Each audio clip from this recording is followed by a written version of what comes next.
ইবলিস শয়তান আল্লাহর সাথে চ্যালেঞ্জ করছিল, হে আল্লাহ, আমি তোমার সমস্ত উম্মতি মুহাম্মাদিকে জাহান্নামে নিয়েই ছাড়বো। চতুর্দিকে দিকে ধোয়া দিও, পূর্ব দিক ধোকা দিও, পশ্চিম দিকে ধোকা দিব, পূর্ব দিকে ধোকা দিব, সমস্ত দিক থেকে আমি তোমার উম্মতি মুহাম্মাদকে ধোকা দিব। তো এই চ্যালেঞ্জের মোকাবেলা আল্লাহ করেন, তুই আমার বান্দাকে তুই জাহান্নামে নিয়ে ছাড়বি?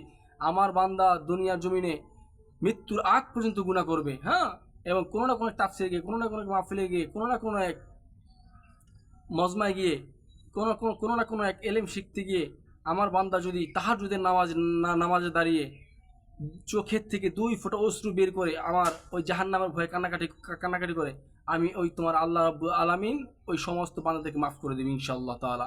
এজন্য আমাদের সমস্ত সমস্ত সময় সব সময় তওবার সাথে লেগে থাকতে হবে এবং নিজেকে গুনাহগার মনে করে আল্লাহ তাআলার দরবারে বলতে হবে যে আল্লাহ, আমার মতো পাপী আসমান জমিনের মধ্যে দ্বিতীয় নাই। আল্লাহ, তুমি আমার পাপ সম্পর্কে ভালো জানো, এজন্য তুমি আমার জিন্দেগির সমস্ত গুনাহকে ক্ষমা করে দিয়ে সমস্ত গুনাহকে নেক আমলে পরিণত করে দাও এবং সমস্ত আমল নেকে পরিণত হয়ে যায় ওই সময় যখন কোনো বান্দা বলে আস্তাগফিরুল্লাহ আল্লাযী লা ইলাহা ইল্লাহুল হাইয়ুল কাইয়্যুম ওয়া আতুবু ইলাইহি, লা হাওলা ওয়া লা কুওয়াতা ইল্লা বিল্লাহ, সমস্ত আমল নেকে পরিণত হয়ে যায়। এজন্য আমাদেরকে এগুলো জানতে হবে।